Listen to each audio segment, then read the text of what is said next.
अगर आप vendor master के डिटेल्स जानना चाहते हैं या फिर बिजनेस पार्टनर के डिटेल्स जानना चाहते हैं तो आज का वीडियो जो है वो आपके लिए इम्पोर्टेंट होने वाला है। एंड यूजर के प्रोस्पेक्टिव से हम जानने वाले हैं आज के वीडियो में कैसे आप एसएपी के अंदर अगर आप ईसीसी में काम कर रहे हो तो आप कैसे वेंडर मास्टर क्रिएट कर सकते हो, अगर आप एस4 हाना में काम कर रहे हो तो आप कैसे बिजनेस पार्टनर क्रिएट कर सकते हो, और इसका बेसिक जो डिफरेंस है वो हम जानेंगे आज के वीडियो में। तो बने रहिए वीडियो में आखिर तक, आपको काफ़ी सारे जानकारी जो है आज के वीडियो में मिलने वाला है। हेलो दोस्तों, welcome everyone to our channel. So आज के वीडियो में हम कंटिन्यू करने वाले हैं जो अपना प्लेलिस्ट हम कंटिन्यू कर रहे थे SAP MM for the end user training. तो उसी का एक पार्ट है मास्टर डेटा, हम कंटिन्यू कर रहे थे master data. So in the master data हम आज जानेंगे बिजनेस पार्टनर क्रिएशन या फिर वेंडर मास्टर क्रिएशन। तो अगर आप चैनल पे नए हो या फिर चैनल को अभी तक सब्सक्राइब नहीं किया है, प्लीज़ डू सब्सक्राइब, क्योंकि अगर यहाँ पे हम डेटा देखें तो यहाँ पे ऑलमोस्ट 76% ऑफ पीपल जो देख रहे हैं वीडियो को वो सब्सक्राइब नहीं कर रहे हैं। तो अगर आपको इम्पोर्टेंट लग रहा है तो प्लीज़ डू सब्सक्राइब एंड जरूर ही बेल आइकॉन को ऑन करके रखिए। अगर आपको ये वैल्यूएबल नहीं लग रहा है then it is fine, it is up to you. अगर आप सब्सक्राइब करना चाहते हैं देन इट इज़ फाइन, लेकिन अगर आपको एसएपी के ऊपर जानकारी चाहिए तो I would suggest please do subscribe the channel and hit the bell icon also. तो चलिए शुरू करते हैं अपना video topic. So vendor master क्या होता है? नॉर्मली आपका जब आप एसएपी एमएम साइड पे काम करते हो तो जो सप्लायर रहता है, जो आपको मटेरियल सेंड करता है, उसको हम सप्लायर बोलते हैं। तो वो सप्लायर को हम बोलते हैं as a vendor in the SAP MM. So SAP MM में जब हम ईसीसी में काम करते हैं तो ईसीसी में उसको बोला जाता है वेंडर मास्टर। एंड अभी आपको जैसे पता होगा हम एस4 हाना में माइग्रेट कर रहे हैं या फिर एस4 हाना में एसएपी माइग्रेट कर रहा है, तो उसके हिसाब से एस4 हाना में कुछ मॉडिफिकेशंस किए गए हैं। Previously in the ECC versions vendor अलग रहते थे, कस्टमर अलग रहते थे और आपके जो एम्प्लॉयज हैं वो अलग रहते थे। लेकिन एस4 हाना में इन तीन चीज़ों को कंबाइन करके बनाया गया है बिजनेस पार्टनर। तो जहाँ पे आप एक ही स्क्रीन पे या फिर एक ही टी कोड पे आप अपना वेंडर भी बना सकते हैं, आप उसको कस्टमर भी बना सकते हैं, आप उसको एम्प्लॉय भी बना सकते हैं। तो ये तीन चीज़ पॉसिबल है विद बिजनेस पार्टनर ट्रांजेक्शन। सो वो हम देखेंगे अपने स्क्रीन के ऊपर जाके, शॉर्टली हम जाके देखेंगे। तो बेसिकली ये है डिफरेंस। अगर आप ईसीसी में काम कर रहे हो या काम करने वाले हो तो आपको वेंडर मास्टर की नॉलेज होनी चाहिए। अगर आप एस4 हाना में काम कर रहे हो या करने वाले हो देन आपको बिजनेस पार्टनर की नॉलेज होना जरूरी है। पहले हम चलिए देखते हैं कि वेंडर मास्टर कैसे क्रिएट कर सकते हैं, फिर हम जाके देखेंगे हम बिजनेस पार्टनर कैसे क्रिएट कर सकते हैं। तो इन दोनों चीज के लिए हमको दो सिस्टम या दो सर्वर की जरूरत है। पहला वाला जो है वो ईसीसी वाला है, क्योंकि एस4 हाना में अगर आप वेंडर मास्टर क्रिएट करने के लिए जाओगे तो वो आपको रीडायरेक्ट कर देगा टू बिजनेस पार्टनर। तो हम सबसे पहले जाते हैं अपने एसएपी स्क्रीन पे। तो यहाँ पे आप देख सकते हो ये हमारा एस4 हाना का सिस्टम है और यहाँ पे ये हमारा ईसीसी का सिस्टम है। तो दोनों पे कोई मेजर डिफरेंसेस है नहीं, बस वहाँ पे इंटरनली कुछ चेंजेस किए गए हैं। स्क्रीन वाइज आप कोई भी डिफरेंस, तो नॉर्मली ये आपका ईसीसी का स्क्रीन है। यहाँ पे आपके बेनिफिट के लिए मैंने यहाँ पे जो फेवरेट्स में ऐड कर दिया है वेंडर का क्रिएशन का जो टी कोड है उसको मैंने ऐड कर दिया है। तो यहाँ पे आप वेंडर को सेंट्रली क्रिएट कर सकते हो। आपका जो परचेजिंग साइड है, नॉर्मली वेंडर हमारा दो तरीके से यूज होता है, एक परचेजिंग के लिए यूज होता है, एक इनवॉइसिंग के लिए यूज होता है। मतलब आप किसी को परचेज ऑर्डर भेजना चाहते हो या फिर किसी से परचेज करना चाहते हो तो उसको आप परचेजिंग साइड से क्रिएट करना रहता है। अगर आप उसको इनवॉइस, सपोज वो आपको इनवॉइस भेजता है, आपका इनवॉइस प्रोसेसिंग करना रहता है, तो उसके लिए आपको जो वेंडर है उसको आपको अकाउंटिंग साइड में भी क्रिएट करना रहता है। तो एज अ अगर आप एमएम साइड से काम कर रहे हो देन आपको परचेजिंग साइड जानने की ज़रूरत है। अगर आप अकाउंटिंग में काम कर रहे हो, अकाउंटिंग डिपार्टमेंट में काम कर रहे हो देन आपको अकाउंटिंग साइड जानने की ज़रूरत है। अगर आप दोनों को सेंट्रली क्रिएट करना चाहते हो देन आप सेंट्रली भी क्रिएट कर सकते हो। तो हम जानेंगे वन बाय वन। हम देखेंगे क्या क्या चीज़ें रहता है जो परचेजिंग में। हम सबसे पहले देखेंगे परचेजिंग में, फिर देखेंगे हम अपना जो अकाउंटिंग साइड में क्या इंफॉर्मेशन रहता है, और बाकी जो सेंट्रली है वो आप खुद से ट्राई कर सकते हो। अगर आप प्रैक्टिस कर रहे हो, अगर आप काम कर रहे हो, कहीं पे आप देख रहे हो तो आप ये तीनों चीज़ें जो है वो आप प्रैक्टिस कर सकते हो या फिर देख सकते हो। तो सबसे पहले हम चलते हैं MK01 में। अगर आप यहाँ पे डबल क्लिक करोगे तो यहाँ पे ये आपको वेंडर के स्क्रीन पे ले आएगा, यहाँ पे क्रिएट वेंडर। तो यहाँ पे आपको परचेजिंग ऑर्गेनाइजेशन डालना है और अकाउंट ग्रुप डालना है। परचेजिंग ऑर्गेनाइजेशन नॉर्मली जो परचेजिंग डिपार्टमेंट रहता है वहाँ पे एसएपी में हम उसको परचेजिंग ऑर्गेनाइजेशन बोलते हैं। सपोज हम यहाँ पे P110 ले लेते हैं, मेरा एग्जिस्टिंग है, मुझे पता है। आप जब क्रिएट करने के जाओगे तो आपका ऑलरेडी परचेजिंग ऑर्गेनाइजेशन होगा, तो उसके हिसाब से आप क्रिएट कर सकते हो। यहाँ पे अकाउंट ग्रुप यानी कि हम different different type of vendor जो रहता है उसके लिए हम डिफरेंट डिफरेंट अकाउंट ग्रुप बनाते हैं। वो नॉर्मली कंसल्टेंट का वर्क है, वो एंड यूजर का काम नहीं है। तो आपको जो भी एग्जिस्टिंग अकाउंट ग्रुप मिले जो है अपना बना सकते हो अपना वेंडर। तो यहाँ पे अगर आपका कोई एग्जिस्टिंग वेंडर का टेम्पलेट है तो यहाँ पे आप एग्जिस्टिंग वेंडर का नंबर एंड परचेजिंग ऑर्गेनाइजेशन डालोगे तो उस हिसाब से वो आपका जो डेटा है वो बाय डिफॉल्ट पिक कर लेगा। यहाँ पे वेंडर हमको डालने की ज़रूरत नहीं है। नॉर्मली वेंडर का जो नंबर रहता है वो इंटरनल नंबर रहता है। अगर आप एक्सटर्नली डालना चाहते हो देन आपका, अगर आपका सिस्टम सेटिंग्स एक्सटर्नल है देन आपको एक्सटर्नली यहाँ पे नंबर डालना पड़ेगा। तो हम यहाँ पे एंटर कर लेते हैं। तो यहाँ पे सबसे पहले ये वेंडर का एड्रेस है। तो ये वेंडर का एड्रेस आपको यहाँ पे कोई भी वेंडर आप बना रहे हो तो वेंडर का एक एड्रेस आप डाल सकते हो। जैसे रियल सिस्टम में जैसे रियल वेंडर्स होते हैं, रियल एक वेंडर होता है। सपोज आपके लिए फ्लिपकार्ट एक वेंडर है, अमेजोन एक वेंडर है, या फिर कोई कोल सप्लायर आपका वेंडर है। किसी भी इंडस्ट्री में आप काम कर रहे हो तो उसके हिसाब से आप यहाँ पे एक टाइटल डाल सकते हो कंपनी। यहाँ पे नेम के लिए मैं यहाँ पे टेस्ट डाल देता हूँ। आप अपना कोई भी, मैं यहाँ पे टेस्ट डाल रहा हूँ, आप अपने हिसाब से अगर आप रियल चीज पे काम कर रहे हो तो आप यहाँ पे रियल कंपनी का नाम डाल सकते हो। यहाँ पे सर्च टर्म आप डाल सकते हो, आप किस चीज़ के हिसाब से इसको सर्च करना चाहते हो। मैं सपोज यहाँ पे टेस्ट डाल देता हूँ।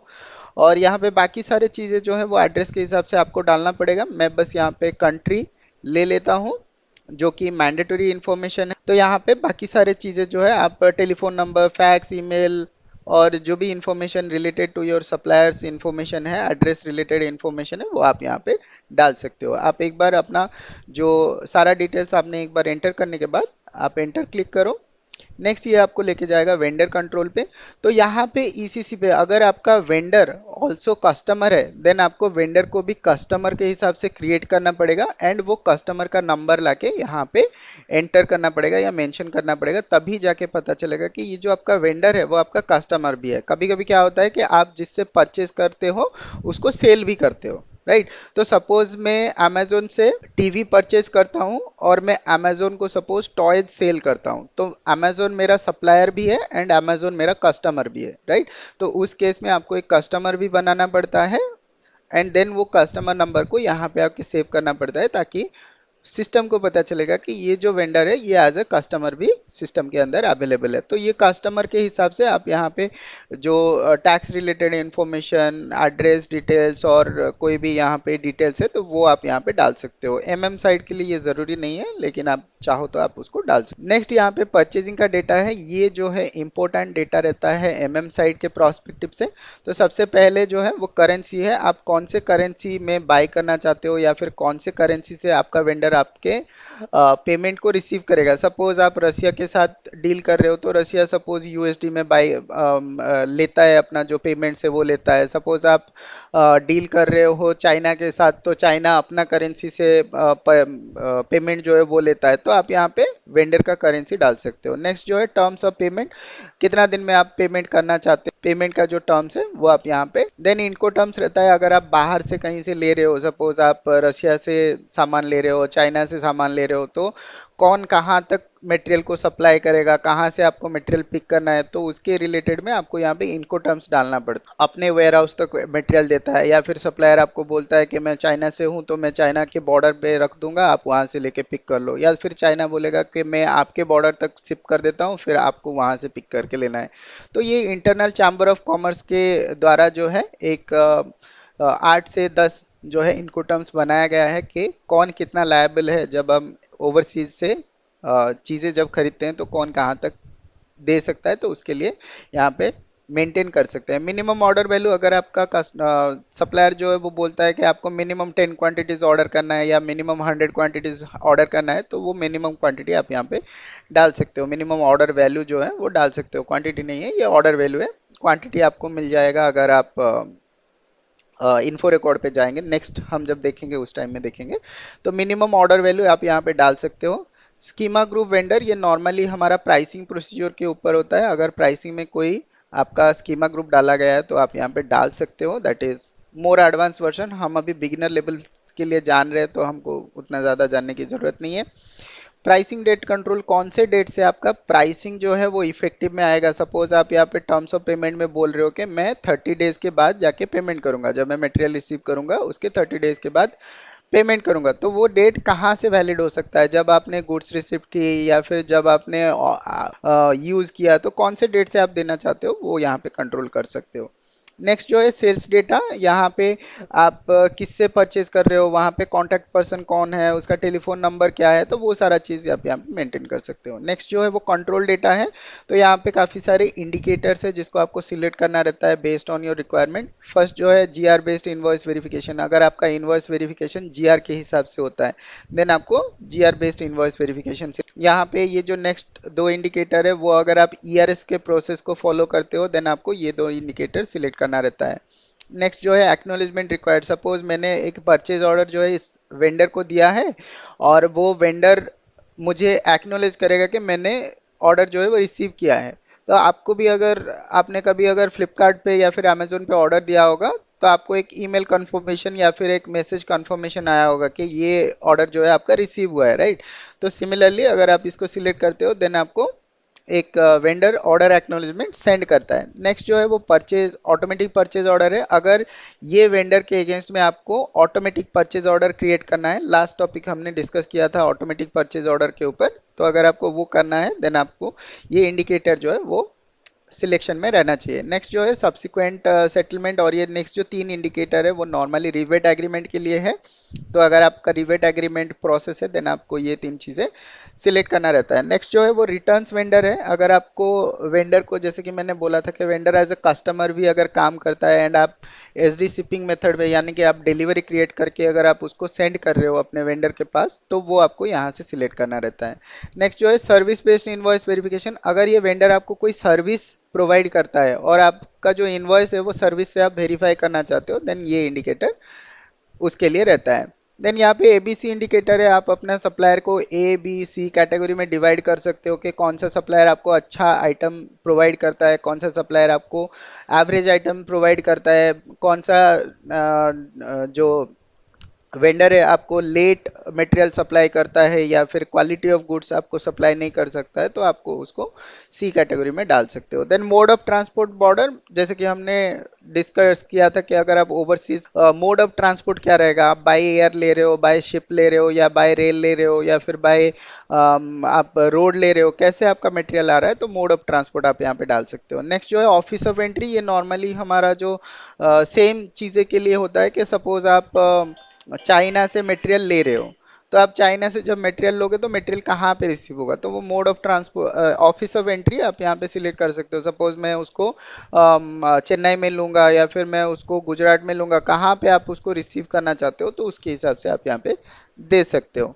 नेक्स्ट जो है यहाँ पे रिवैल्यूएशन अलाउड, तो अगर आपका सपोज इस साल में आपने क्या किया है, एक वेंडर को सी कैटेगरी में डाला हुआ है, राइट, तो अगले साल उसका परफॉर्मेंस इंप्रूव होता है तो आप उसको रीवैल्यूएट करके आप उसको बी या ए कैटेगरी में भी डाल सकते हो, तो उस केस में यहाँ पे रिवैल्यूएशन अलाउड रहता है। नेक्स्ट जो है ग्रांट डिस्काउंट इन काइंड, अगर आपका सप्लायर आपको कोई फ्री मटेरियल देता है तो ये इंडिकेटर सिलेक्शन करना मैंडेटरी रहता है, अदरवाइज आप जो है फ्री गुड्स आप रिसीव नहीं कर सकते हो, हर मटेरियल के लिए आपको इनवॉइस बनाना पड़ेगा।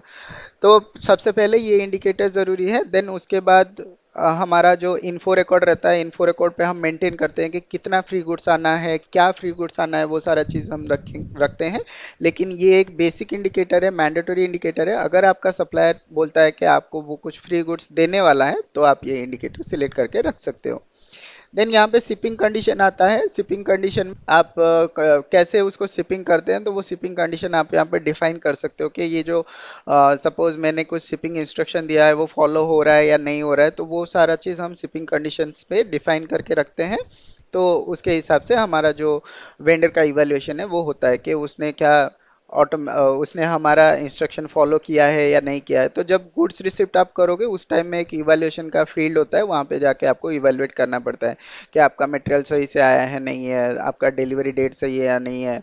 तो वो सारा चीज़ आप इवेलुएट कर सकते हो। नेक्स्ट जो है डिफॉल्ट डेटा फॉर मटेरियल, तो यहाँ पे मटेरियल बेस पे आप सिलेक्शन कर सकते हो। फर्स्ट चीज़ है मटेरियल, फर्स्ट है परचेजिंग ग्रुप। तो अगर कोई परचेजिंग ग्रुप डेफिनेट है इस सप्लायर के लिए तो वो यहाँ पे आप मेंटेन कर सकते हो। नेक्स्ट है प्लान डिलीवरी डेट, कितना टाइम में आपका वेंडर जो है आपको मटेरियल सप्लाई करने वाला है, तो वो आप यहाँ पे सेट कर सकते हो। हालांकि नॉर्मली हम यहाँ पे सेट नहीं करते हैं, हम मटेरियल बेसिस पे नॉर्मली क्या होता है डिफरेंट डिफरेंट मटेरियल के लिए डिफरेंट डिफरेंट डेट्स रहता है, राइट। तो उस केस पे आप इन्फो रिकॉर्ड पे इसको मेंटेन कर सकते हो फॉर द बेटरमेंट। लेकिन अगर आपको एक सप्लायर सिर्फ एक ही चीज़ देता है और उसका एक सर्टन डेफिनेट पीरियड है कि मैं सारा चीज़ जो है वो 10 डेज के अंदर सप्लाई कर दूंगा, देन वो आप यहाँ पे मेंटेन कर सकते हो प्लान डिलीवरी टाइम।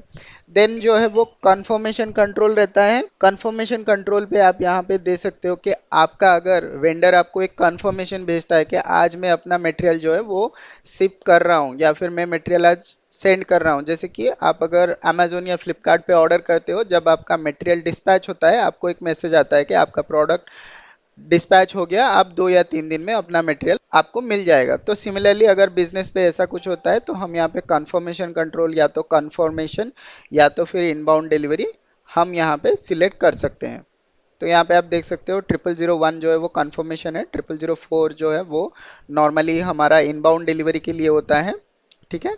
तो ये दोनों चीज़ें आप सिलेक्ट कर सकते हो, कोई भी एक सिलेक्ट कर सकते हो, या फिर अगर आपका कोई कस्टम प्रोसेस है देन कस्टम कंफर्मेशन कंट्रोल आप जो है सिलेक्ट कर सकते हो। ये था मैंडेटरी डेटा जो है परचेजिंग और डेटा मैंडेटरी है जो हमारे वेंडर मास्टर के लिए। तो अगर आपके इसके ऊपर कोई क्वेश्चन है, कोई डाउट है, आप कमेंट सेक्शन में बता सकते हो। अगर आपको ये वीडियो हेल्पफुल लग रहा है then do like the video and share with others who are willing to learn SAP MM। जो SAP MM सीखना चाहते हैं एंड यूजर के प्रोस्पेक्टिव से, आप जरूर ही उनको ये वीडियो शेयर कर सकते हैं।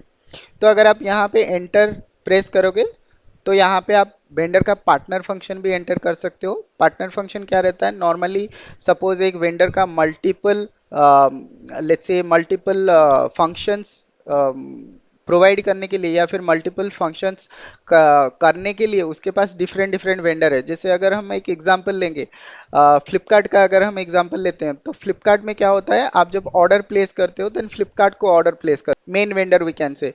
लेकिन जब मटेरियल आपका सप्लाई होता है देन ई कार्ट लॉजिस्टिक्स करके एक लॉजिस्टिक्स पार्टनर है जो आपको मटेरियल सप्लाई करता है। सिमिलरली अगर उसका कोई गुड सप्लायर होगा जहाँ पे एक गुड्स स्टोर होगा, जैसे आपको पता होगा मोस्टली कुछ दिन पहले एक WS रिटेल करके एक वेयर हाउस रहता था जहाँ से ऑलमोस्ट सारा फ्लिपकार्ट का आइटम जो है वहाँ से सप्लाई होता था, करेक्ट। तो वो एक जगह रहता है, वो हम मान के चलते हैं वो गुड सप्लायर है, ये हमारा लॉजिस्टिक्स पार्टनर है या फिर हमारा फ्रेट पार्टनर है। तो वैसे ही आप यहाँ पे पार्टनर्स डिफाइन कर सकते हो। कौन से डिफरेंट पार्टनर्स रहता है SAP में या फिर वेंडर में, नॉर्मली एक VN होता है जो हमको जो हम उसको वेंडर मानते हैं। यहाँ पे आप देख सकते हैं VN यानी कि वेंडर।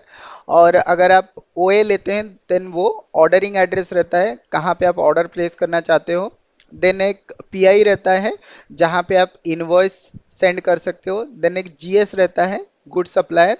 देन आपका एक फॉरवर्डिंग एजेंट रहता है FA। तो ये सारी जो चीजें हैं, ये सारे जो पार्टनर है वो अवेलेबल है, तो ये सारा आप सिलेक्ट कर सकते हो। यहाँ पे हम कुछ भी सिलेक्ट नहीं कर रहे हैं। अगर आप यहाँ पे एंटर प्रेस करोगे तो ये आपको पूछेगा एडिटिंग एंड है, क्या आप इसको सेव करना चाहते हो। अगर आप प्रेस यस करते हो देन आपका ये जो वेंडर है वो क्रिएट हो जाएगा और यहाँ पे आपको एक वेंडर का नंबर शो करेगा।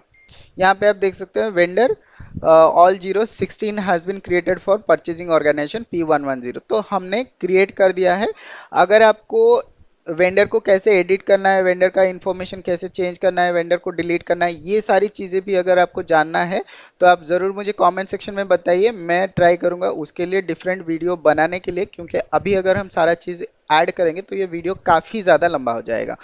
तो ये हो गया कैसे हम वेंडर मास्टर क्रिएट कर सकते हैं अपने ECC के सेगमेंट में या फिर ECC के सिस्टम में हम कैसे क्रिएट कर सकते हैं। अभी हम चलते हैं अपने S4 हाना के सिस्टम में। तो ये S4 हाना का सिस्टम है, यहाँ पे बीपी का ट्रांजैक्शन, और जैसे कि मैंने आपको बताया था, अगर आप यहाँ पे कोई भी अदर टी कोड डालते हो, जैसे MK01 हो गया, FK01 हो गया और XK01 हो गया, और हाँ, हमने दूसरा जो सेक्शन है अकाउंटिंग सेक्शन में वेंडर मास्टर क्रिएट नहीं किया है, तो वो वाला वीडियो भी अगर आपको चाहिए तो do let me know in the comments, हम उसका भी एक क्लास नेक्स्ट वीडियो में हो सकता है कि ला सकते हैं, क्योंकि ये नॉर्मली अगर हम एक वीडियो में कंप्लीट करना चाहेंगे तो ये वीडियो 2 से 3 घंटा या 3 से 4 घंटा, 1 आवर में या 2 आवर में ये सारा कंप्लीट इंफॉर्मेशन, कंप्लीट वीडियो चाहिए।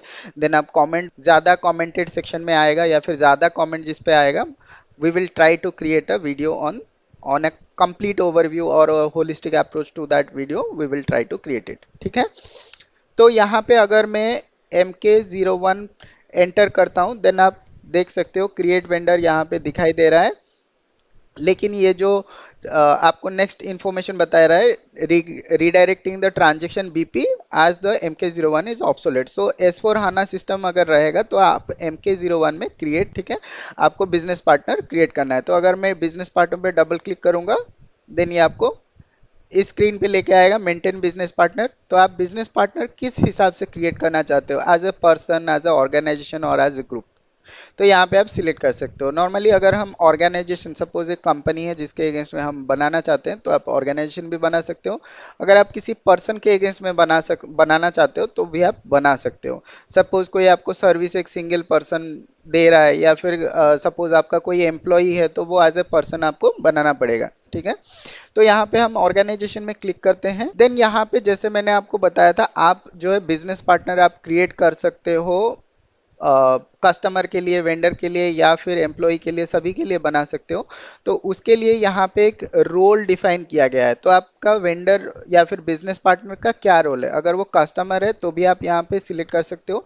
नॉर्मली हमारा जो जनरल डेटा है वो सभी के लिए कॉमन रहता है। उसके बाद अगर आप यहाँ पे चाहो, जैसे कि यहाँ पे आपको CU00 एंड 01 एक आपको मिल जाएगा।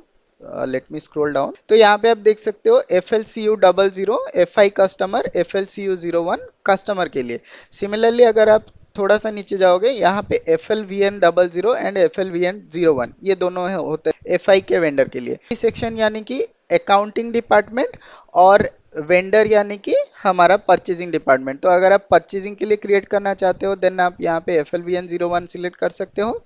अगर आप इसको अकाउंटिंग साइड में क्रिएट करना चाहते हो, देन FLVN01 सिलेक्ट कर सकते हो। सपोज हम इसको सिलेक्ट करते हैं, तो यहाँ पे ग्रुपिंग, जैसे हमारा नॉर्मली वेंडर अकाउंट ग्रुप, हम जब वेंडर बनाते थे वेंडर अकाउंट ग्रुप सिलेक्ट करते थे, यहाँ पे सिमिलरली हमको जो है वेंडर ग्रुपिंग सिलेक्ट करना पड़ेगा।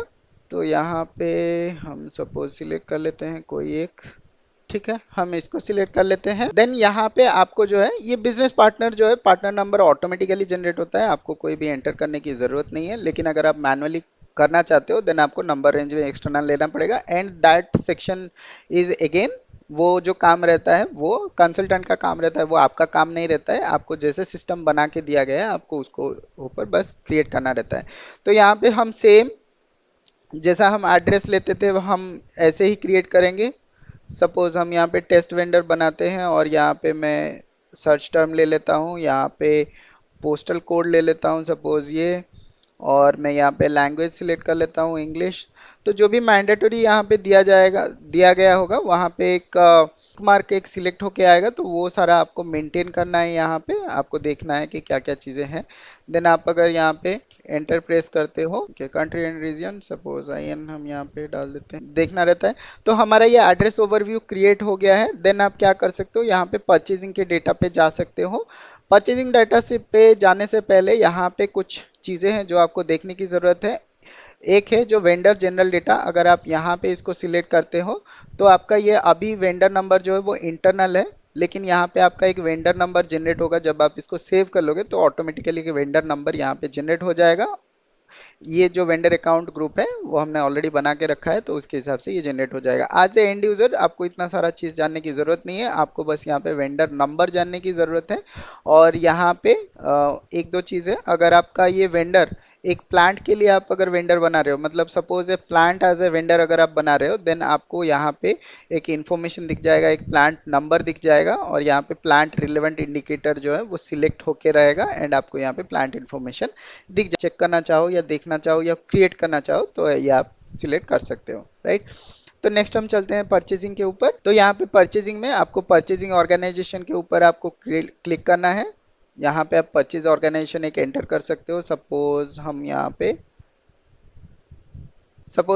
P991 लेते हैं और इस पे क्लिक क्रिएट करते हैं, या फिर अभी आपको यहाँ पे जब आपका परचेजिंग ऑर्गेनाइजेशन एंटर हो जाएगा, देन आपको यहाँ पे परचेजिंग ऑर्गेनाइजेशन दिख जाएगा, एंड इस परचेजिंग ऑर्गेनाइजेशन के अगेंस्ट में आप अपना डेटा सेट कर सकते हो। सेम डेटा जो है हमने ईसीसी में मेंटेन किया था, वही सेम डेटा हमको यहाँ पे मेंटेन करना है, बस थोड़े से कुछ नए डेटा आए हुए हैं और कुछ डेटा इधर उधर चेंजेस हुए हैं। तो अगर आप यहाँ पे देखो कि सेम ऑर्डरिंग करेंसी आपको यहाँ पे डालना है, पेमेंट टर्म्स, इनको टर्म, बस इनको टर्म्स पे यहाँ पे एक दो चीजें ऐड हुआ है, जैसे इनको टर्म वर्जन, इनको टर्म लोकेशन आईडी, इनको terms location, these things have been added, right. Then यहाँ पे मिनिमम ऑर्डर वैल्यू जो है वो यहाँ पे दिया गया है। देन यहाँ पे आपको कंट्रोल डेटा में यहाँ पे सेम आपको सेल्स डेटा मिल जाएगा, sales person, telephone number, everything आप मेंटेन कर सकते हो। कंट्रोल डेटा में ABC indicator, shipping condition, GR based invoice, grant free goods, तो ये सारा चीजें हमने जो ईसीसी में ऑलरेडी डिस्कस किया हुआ है, आगे अलग से हम इसको डिस्कस नहीं कर रहे हैं। यहाँ पे सेम डेटा आप बस चेक कर सकते हो। एडिशनल कंट्रोल डेटा यहाँ पे service based invoice verification, subsequent settlement, B volume and revaluation, supplier RMA required, price determination, तो ये सारी चीज़ें जो है आपको यहाँ पे मिल जाएगा। बस थोड़े से जो फील्ड्स है वो हियर एंड देयर है। अगर आप सपोज ईसीसी में काम किए हुए हो ऑलरेडी वेंडर मास्टर में, और आप S/4HANA में आके आपको डेटा नहीं मिलता है, तो थोड़ा सा इधर उधर सर्च करना है, आपको सारा डेटा सारे एक ही स्क्रीन के ऊपर है, लेकिन थोड़ा हियर एंड देयर है, ठीक है, थोड़ा सा ऊपर नीचे करके ऐसे है। देन यहाँ पे जो मटेरियल के लिए purchasing group, plan delivery time, यहाँ पे आप मेंटेन कर सकते हो। सिमिलरली यहाँ पे एडिशनल परचेजिंग डेटा जो है, सेटलमेंट मैनेजमेंट, डिलीशन फ्लैग, तो यहाँ पे कुछ चीज़ें भी ऐड किया गया है, जैसे डिलीशन फ्लैग ऐड किया गया है, ठीक है। और यहाँ पे ऑटोमेटिक परचेज ऑर्डर आप सिलेक्ट कर सकते हो, और यहाँ पे परचेजिंग ब्लॉक, तो ब्लॉक लेबल आप यहाँ पे सेट कर सकते हो। नॉर्मली ये चीज़ें जो है वो वेंडर मास्टर में नहीं था, वेंडर मास्टर में हमको और एक टी कोड में जाके उसका ब्लॉक सिलेक्ट करना पड़ता था, राइट। तो नेक्स्ट जो है यहाँ पे पार्टनर फंक्शंस है, तो यहाँ पे पार्टनर फंक्शन भी आप मेंटेन कर सकते हो, और आप यहाँ पे इसको चेक कर सकते हो, ये चेक बटन है। जब आप सारा डेटा जो है वो फिल कर लोगे और यहाँ पे चेक बटन पे प्रेस करोगे, तो यहाँ पे आपको अगर कोई एरर है या फिर वार्निंग है तो आपको वो बता देगा। तो शायद किसी ने ये अकाउंट ग्रुप जो हमने बनाया हुआ था, जो हमारा टेबल है, वहाँ पे अवेलेबल नहीं है। तो सारा चीज़ जो आप यहाँ पे मेंटेन कर लोगे, मेंटेन करने के बाद जब आप उसको चेक करोगे, देन वो आपको बता देगा अगर आपको यहाँ पे कोई एरर है या फिर कोई डेटा मिसिंग है, तो उसके हिसाब से आप यहाँ पे मेंटेन कर सकते हो। नॉर्मली एंड यूजर के लिए ऐसा मैक्सिमम टाइम होता है कि आपको कभी भी कोई चेंजेस या भी कोई क्रिएशन करना नहीं पड़ता है। इसके लिए नॉर्मली मास्टर डेटा टीम रहता है, वो लोग नॉर्मली क्रिएट करके देते हैं।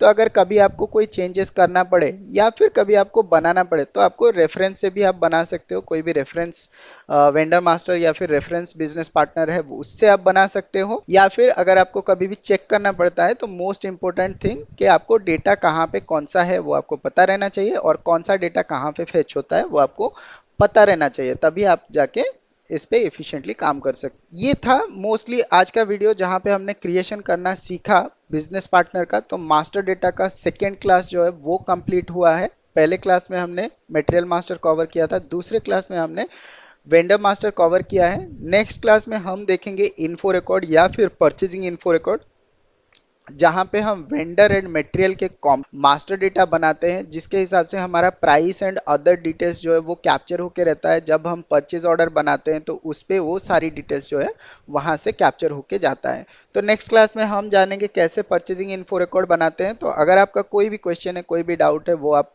मुझे जरूर ही बता सकते हैं।